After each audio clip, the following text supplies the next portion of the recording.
الحمدللہ بسم اللہ الرحمن الرحیم۔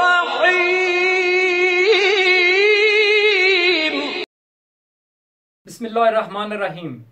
الحمدللہ رب العالمین۔ خدا کی لعنت ہو جھوٹوں پر اور مفسدین پر۔ درود بر محمد و آل محمد علیہ السلام۔ السلام علیکم ورحمۃ اللہ وبرکاتہ۔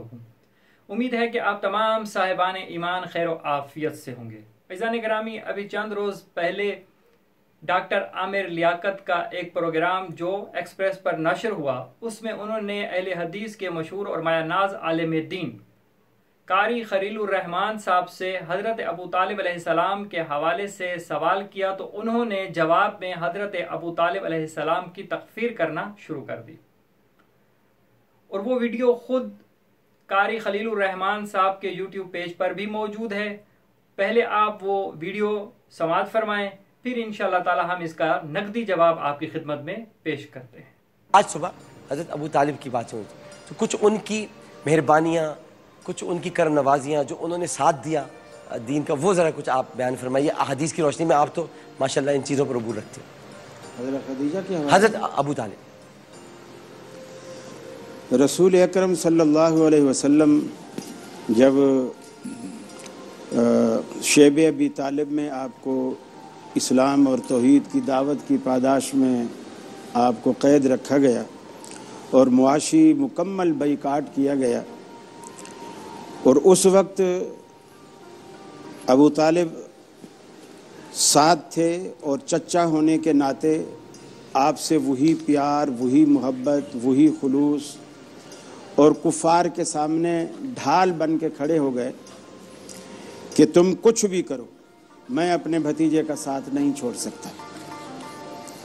تو رسول اکرم صلی اللہ علیہ وسلم کے فرمان کے بالکل مطابق کہ انہوں نے آپ سے والہانہ محبت کی، آپ سے صحابہ نے بارہا پوچھا، آپ نے بتایا میرے چچا کو مجھ سے بے حد محبت تھی، والہانہ محبت تھی، اور 3 سال جس طرح رسول اکرم صلی اللہ علیہ وسلم قید میں رہے وہ بھی قید میں رہے۔ البتہ ایک روایت ایسی ہے جو صحابہ کرام نے رسول اقدس صلی اللہ علیہ وسلم سے پوچھا، آپ نے فرمایا کہ صحابہ کرام نے کہ اللہ کے رسول، آپ کے چچا حضرت ابو طالب کو آپ سے بڑی والہانہ محبت تھی، بڑا پیار تھا، چونکہ والدہ کے بعد پھر دادا کے بعد پھر آپ کو چچا ہی نے سنبھالا، سیدنا علی المرتضیٰ کے والد گرامی نے۔ تو اس روایت میں یہ الفاظ موجود ہیں کہ صحابہ نے پوچھا، یا رسول اللہ صلی اللہ علیہ وسلم، آپ کے چچا کو آپ سے بے پناہ محبت تھی، ان کو یہ محبت فائدہ دے گی؟ آپ نے فرمایا ضرور فائدہ دے گی، اور وہ اخروی عذابات میں سے سب سے ہلکا، آپ نے فرمایا کہ آپ کو ایسے جوتے پہنائے جائیں گے یغلی دماغہ کغلی الحمیم، جس سے آپ کا دماغ ایسے کھولنے لگے گا جیسا کہ ہنڈیا میں چولہے پر رکھو تو اس میں پانی کھولتا ہے، لیکن وہ یہ سمجھیں گے سب سے زیادہ اذیت اور تکلیف مجھے دی جا رہی۔ لیکن رشتے کے اعتبار سے آپ نے وہ رشتہ نبھایا، اور خود رسول اکرم صلی اللہ علیہ وسلم کا جو حضرت خدیجہ سے نکاح ہوا، نکاح حضرت ابو طالب نے پڑھایا، اور نکاح میں انہوں نے وہ جو الفاظ ادا کیے کہ میرے بیٹے جیسا کسی کے پاس کوئی بیٹا ہے، ان کی ایمانداری، ان کی دیانت داری، ان کا اخلاص، ان کا تقوی، کوئی ایسا لاؤ تو صحیح کہ ایسے، یعنی لوگوں نے یہ اعتراض کیا تھا اس وقت، جس کا انہوں نے جواب دیا اور دفاع کیا کہ وہ حضرت خدیجہ جو ہیں عرب کی مالدار ترین خاتون ہیں، اور رسول اللہ صلی اللہ علیہ وسلم اس وقت یتیم بھی تھے، اور مالی اعتبار سے آپ غریب تھے۔ تو لوگوں نے یہ کہنا شروع کر دیا گویا نعوذ باللہ من ذالک ثم نعوذ باللہ من ذالک کہ یہ جوڑی بے جوڑ ہے۔ تو سیدنا ابو طالب نے اس کو یہ جواب دیا کہ تم کیسے بے جوڑ کہہ رہے کہ تمہارے پورے عرب میں رسول اکرم صلی اللہ علیہ وسلم جیسی ہستی کوئی لاؤ تو صحیح، ان کی دیانت میں، ان کی سمجھداری میں، ان کی ذہانت میں، ان کے علم میں، ہر اعتبار سے यानी उन्होंने हर एतबार से रसूल अकरम सल्लल्लाहु अलैहि वसल्लम की हिमायत की, दिफा किया, कुफ्र से लड़ते रहे, हत्ता कि काफरों के मजबूर करने पर जब कुफार ने कहा कि जी आप कम अज़ कम इनका साथ छोड़ दें, तो आप काफरों के मजबूर करने पर भी आपसे उन्होंने दरख्वास्त की कि अल्लाह के रसूल, मुझे पता है आप सच्चे हो, आपका दीन सच्चा है, सब कुछ है, लेकिन ये सारे काफिर मेरे दर पे हैं, आप चलो इनके खुदाओं को बुरा भला कहना छोड़ दो। तब भी उन्होंने यही कहा, चचा जान अगर मेरे एक हाथ पर ये लोग सूरज ला के रख दें और दूसरे हाथ पर चांद रख दें, मैं फिर भी तौहीद की दावत से, हक कहने से एक तालिब इल्म की हैसियत से एक सवाल मैं आपसे करता हूं, मैं सिर्फ एक तालिब इल्म की, जी जी, क्या आपसे मैंने बहुत सीखा है और सीखता रहता हूँ। कुछ चीज़ें होती हैं मुझे स्किप कर जाते हैं, जैसे मिसाल के तौर पे मैं नहीं पढ़ता इस चीज़ को, और ना मैं बयान करता हूँ कि नबी करीम सल्लल्लाहु अलैहि वसल्लम का जब विसाल का वक्त आया तो उन्होंने कागज़ और कलम मांगा, और वो हदीस मौजूद है और सैयदना फ़ारूक़ आज़म से मंसूब एक जुमला है, मैं वो दोहराना नहीं चाहता, मैं स्किप कर देता हूँ क्योंकि मुझे इश्क़ है हज़रत उमर से, तो मैं सोच भी नहीं सकता कि ऐसा हुआ होगा, मैं नहीं सोच सकता। लिखने वाले ने लिखा होगा, अच्छी बात है, मैं नहीं मानता, मतलब मैं अपने इश्क़ की बुनियाद पर, मैं एक तालिब इल्म। इसी तरह वो दूसरी शादी का जो वाक़या था, तो मेरा दिल नहीं मानता, मेरा दिल इसलिए नहीं मानता तो मैं उसको स्किप कर जाता हूँ। असल में डॉक्टर साहब ये चीज़ें जब अहादीस में आ चुकी हैं और पब्लिश भी हो चुकी हैं, हम उनको छुपा नहीं सकते। मसलन अगर मैंने पर्दा डाल दिया तो फजल सुभान साहब ने बयान कर दिया, कोई बात उनसे रह गई तो कुरैशी साहब ने बयान कर दी।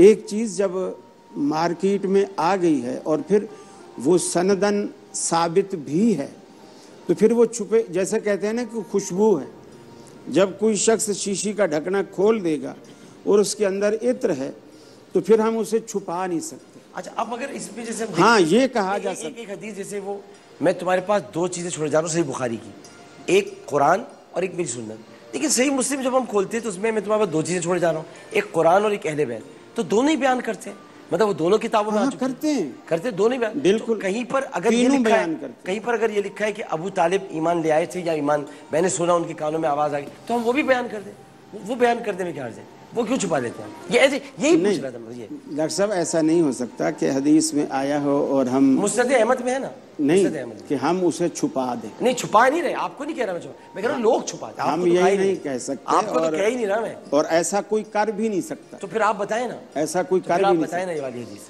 अब मेरे सामने जो हदीस है, जो सही तरीन रिवायत है, वो ये है कि आपने फरमाया, चचा आप मेरे कान में ही पढ़ लें कलमा, ताकि रोज़े आखिरत में गवाही दे सकें। अब्दुल्लाह इब्न अब्बास कहते हैं मैंने सुना था, हज़रत अब्बास कहते हैं मैंने सुना था, लेकिन रसूलुल्लाह सल्लल्लाहु अलैहि वसल्लम ने फरमाया कि मैंने कहा कि मेरे कान में ही पढ़। ठीक, तो अच्छा, मैं कैसे हकीकत क्या है? अब इन्होंने जो कुछ बयान किया, इनका मसलक भी है, इनका नुक्ता नज़र भी है, इनका ईमान भी है।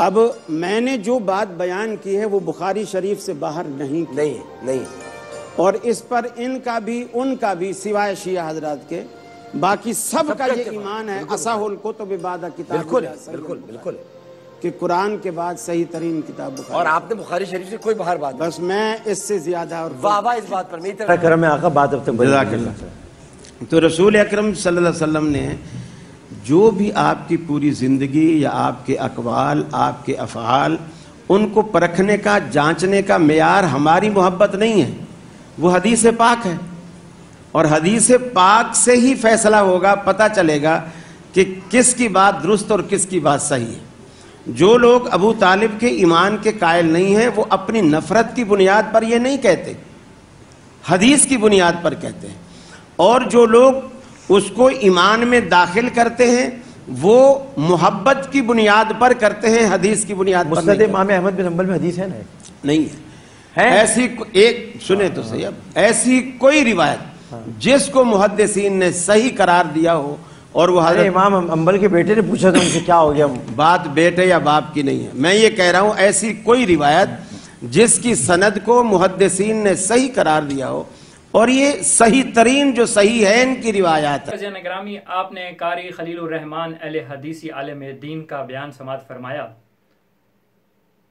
न तुम सदमे हमें देते न हम फरियाद यूं करते। कारी साहब, न तुम सदमे हमें देते, न हम फरियाद यूं करते, न खुलते राज सर बस्ता, न यूं रुसवाइयां होती। अज़ीज़ान ग्रामी, पाकिस्तान में ऐसे लोग अभी भी मौजूद हैं कि जो बाजिद हैं इस बात पर कि अमीरुल मोमिनीन अली इब्न अबी तालिब अलैहिस्सलाम कुल्ले ईमान के वालिद हजरत अबू तालिब अलैहिस्सलाम को काफिर साबित करें, और इसी तरह हजरत मोहम्मद मुस्तफ़ा सल्लल्लाहु अलैहि वसल्लम के वालिदैन को भी काफिर और जहन्नमी साबित करें। और उन्हीं में से ये एक तबका जो है आपके सामने मौजूद है जिसका बयान आपने समात फरमाया। जबकि अल्हम्दुलिल्लाह अहले सुन्नत का एक कसीर तबका हजरत अबू तालिब अलैहिस्सलाम और वालिदैन मुस्तफ़ा सल्लल्लाहु अलैहि वसल्लम के ईमान के कायल हैं, उनके जन्नती होने के कायल हैं, जहन्नमी होने के कायल नहीं हैं।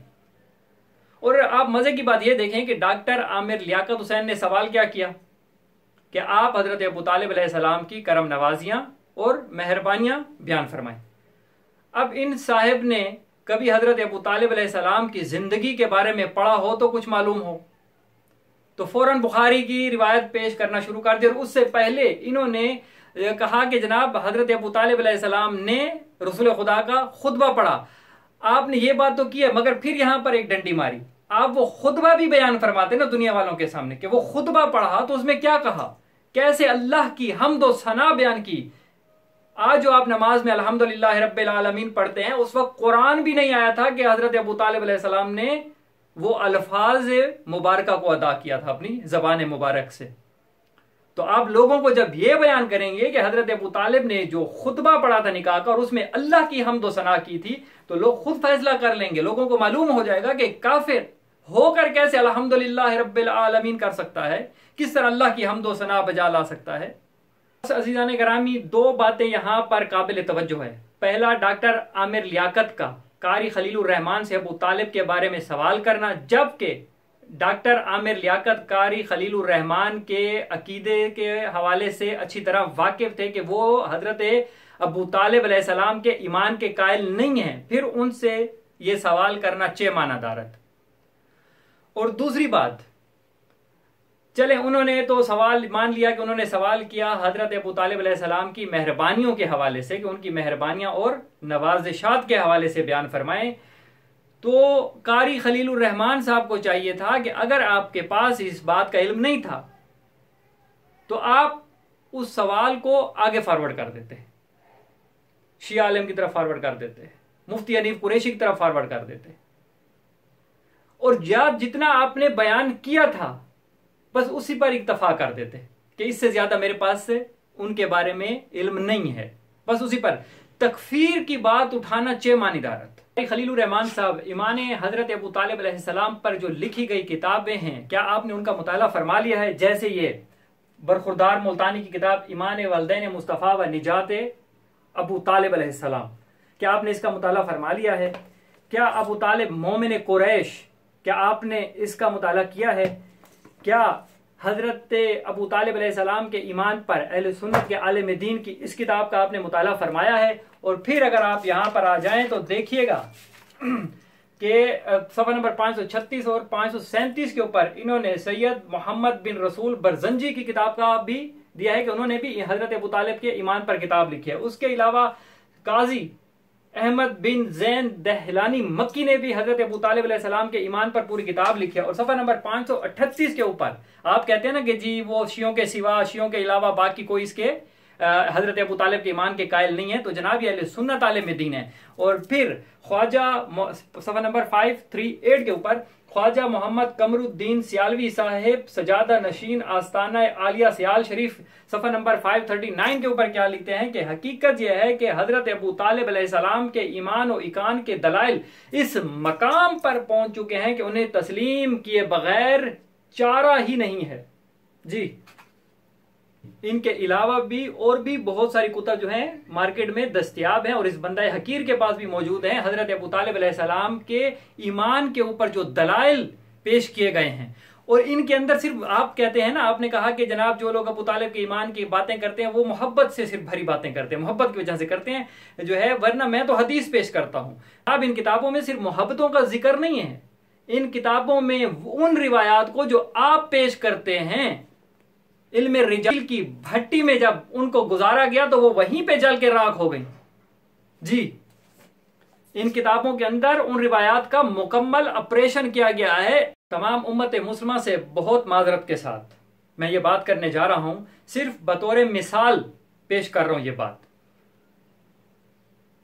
قاری خلیل الرحمان صاحب، آپ روایتوں کی بات کرتے ہیں، سندوں کی بات کرتے ہیں، تو امام بخاری کی کتاب ادب المفرد کے اندر یہ صحیح روایت کے اندر یہ الفاظ ہیں کہ رسول خدا نے آخری وقت میں ابو بکر سے کہا تمہارے اندر شرک چیونٹی کی چال چلتا ہے. جی یہ دیکھیے، یہ صحیح روایت ہے.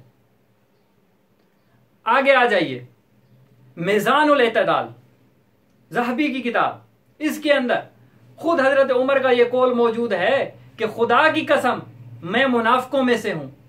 اور تاریخ طبری کو اگر اٹھا کر دیکھ لیں تو حضرت عائشہ نے حضرت عثمان کو ناس الیہودی سے تشبیہ دی ہے اور ان کو کافر قرار دیا، ان کو واجب القتل قرار دیا، ان کے قتل کا فتویٰ دیا ہے. جی اسی طرح صحیح مسلم کو اٹھا کر دیکھ لیں تو حضرت عمر کی اپنی زبان سے یہ الفاظ ادا ہو رہے ہیں کہ وہ علی اور عباس سے کہہ رہے ہیں کہ اے علی اور عباس، تم مجھے اور ابو بکر دونوں کو دغاباز، گناہگار، جھوٹا، خائن اور چور سمجھتے ہو. صحیح مسلم، جی یہ لیں، اس کے اندر یہ روایت موجود ہے. اس کے علاوہ آپ بخاری کرتے ہیں نا، تو یہ صحیح بخاری جلد 2 علامہ وحید الزمان خان حیدرآبادی علیہ حدیثی کے ترجمہ ہے. اب وہ کیا فرماتے ہیں، جلد 2 صفحہ نمبر 191 کے اوپر یہ روایت ہے کہ حضور نے خطبہ سنانے کو کھڑے ہوئے تو حضرت عائشہ کے گھر کی طرف اشارہ کیا، 3 بار فرمایا ادھر ہی سے فتنے نکلیں گے، یہیں سے شیطان کا سر نمودار ہوگا، یہیں سے فتنے نکلیں گے، یہیں سے شیطان کا سر نمودار ہوگا، یہیں سے فتنے نکلیں گے، یہیں سے شیطان کا سر نمودار ہوگا. جی صحیح بخاری. اسی ہی بخاری میں آگے چل کر آ جائیں، صفحہ نمبر 333 کے اوپر آ جائیں تو کیا لکھا ہوا ہے کہ حضور صلی اللہ علیہ وآلہ وسلم سے آپ صلی اللہ علیہ وآلہ وسلم نے فرمایا کوئی یوں نہ کہے، یعنی میں محمد مصطفیٰ یونس پیغمبر سے بہتر ہوں. جی کوئی یوں نہ کہے، صحیح بخاری کہ میں یونس پیغمبر سے بہتر ہوں. صحیح بخاری جلد اول صفحہ نمبر 1013 کو اٹھا کر دیکھ لیں تو اس کے اوپر کیا لکھا ہوا ہے کہ ابو ہریرہ سے کہ انہوں نے ایک مسلمان اور ایک یہودی نے آپس میں گالی گلوچ کی. مسلمان کہنے لگا قسم اس کی جس نے محمد کو سارے جہاں پر بزرگی دی. یہودی نے کہا قسم اس کی جس نے موسیٰ کو سارے جہاں پر بزرگی دی. یہ سن کر مسلمان نے ہاتھ اٹھایا، یہودی کو ایک تھپڑ مار دیا. یہودی حضور صلی اللہ علیہ وآلہ وسلم کے پاس گیا اور جو کچھ حال اس کا اور مسلمان کا گزرا تھا وہ آپ کو کہہ سنایا. آپ نے اس مسلمان کو بلا بھیجا اور دریافت کیا، اس نے بھی سارا حال عرض کیا. آپ صلی اللہ علیہ وآلہ وسلم نے فرمایا دیکھو موسیٰ علیہ السلام پر مجھ کو فضیلت مت دو، یعنی مجھے موسیٰ سے بھی افضل قرار نہ دو. قیامت کے دن لوگ بے ہوش ہو جائیں گے، میں بھی بے ہوش ہو جاؤں گا، لیکن سب سے پہلے مجھ کو ہوش آئے گا. میں کیا دیکھوں گا کہ موسیٰ علیہ السلام عرش کا کونا تھامے کھڑے ہیں. اب میں نہیں جانتا، کون کہہ رہے ہیں؟ محمد مصطفیٰ فرما رہے ہیں کہ میں نہیں جانتا کہ وہ بھی بے ہوش ہو کر مجھ سے پہلے ہوش میں آ جائیں گے یا ان لوگوں میں ہیں جن کو اللہ نے بے ہوشی سے مستثنا رکھا ہے. لا حول ولا قوت الا باللہ العلی العظیم. اور کیا فرمایا ہے کہ مجھے موسیٰ سے افضل قرار نہ دو، مجھے موسیٰ پر فضیلت نہ دو. اور پھر اس کے بعد بریکٹ میں یہ بھی لکھا ہے کہ وہ مسلمان کون تھا؟ تھپڑ مارنے والا، وہ گالیاں والا ابو بکر تھا. یہ لکھا ہے بریکٹ میں. جی اب آپ تو رسول خدا کو حضرت یونس پیغمبر سے اور حضرت موسیٰ سے بھی افضل نہیں کہہ سکتے. قاری صاحب آپ بھی اب جو تعویلات پیش کریں گے وہ صرف اور صرف محبت پر مبنی ہوگی، حقیقت سے ان کا کوئی تعلق نہیں ہوگا. اور میں آخر میں بس اتنا عرض کرنا چاہوں گا کہ ائمہ اہل بیت علیہم السلام سے باقاعدہ صحیح روایات موجود ہیں کہ انہوں نے واضح طور پر فرمایا ہے کہ جو بھی حضرت ابو طالب علیہ السلام کے ایمان پر شک کرے، کافر کہنے کی بات نہیں ہوئی، ان کے ایمان پر شک کرے وہ پکا جہنمی ہے. بس عزیزان گرامی انشاءاللہ زندگی رہی تو کسی دن مکمل تفصیل کے ساتھ جو ہے ایمان حضرت ابو طالب علیہ السلام پر ویڈیو بناؤں گا اور پیش کروں گا ایک ایک روایت کو اور اس کی حقیقت کو اور وہ ان قرآنی آیات کو کہ جو حضرت ابو طالب علیہ السلام کی طرف منسوب کی جاتی ہیں. اپنا خیال رکھیے گا اور اس بندہ حقیر کو دعاؤں میں یاد رکھیے گا. अस्सलामु अलैकुम वरहमतुल्लाहि वबरकातुहू।